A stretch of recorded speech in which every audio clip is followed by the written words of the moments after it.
முன்னாடி இருந்த அரசுனால கொண்டு வரப்பட்ட முக்கியமான திட்டங்கள் எல்லாமே வந்து அப்படியே தான் தொடரும் அப்படின்னு சொல்லியிருக்காரு முதலமைச்சர்.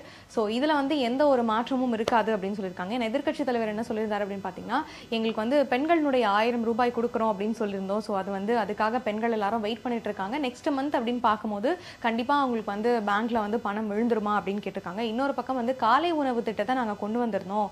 ஸோ அதையும் ஸ்டாப் பண்ணிடாதீங்க. அதுவும் வந்து பசங்க வந்து வெயிட் பண்ணிட்டு இருக்காங்க. அவங்களுக்கும் நீங்கள் கொடுக்கணும் அப்படின்னு சொல்லியிருக்காங்க.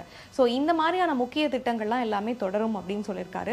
ரெண்டாவது குதிரை பேரம் நடக்குது அப்படின்னு சொல்றாங்க. அந்த மாதிரிலாம் எதுவும் கிடையாது. எங்க ஆட்சியில வந்து ஒரு நல்ல ஆட்சியாவே இது இருக்கும். மக்களுக்காக தான் இந்த ஆட்சி வந்து நடந்துட்டு இருக்கு.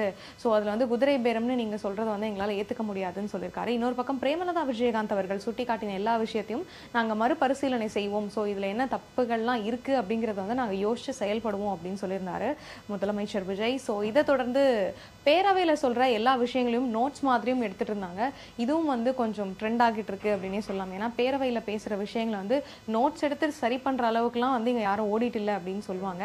ஆனால் அதையும் வந்து நோட் பண்ணிட்டு இருக்காரு அப்படிங்கிறதுனால கொஞ்சம் பெரிய விஷயமா பார்க்கப்பட்டு இருக்கு. ஏதோ ஒரு மாற்றம் வரப்போகுது அப்படிங்கிற மாதிரி தான் மக்கள் பார்த்துட்டு இருக்காங்க.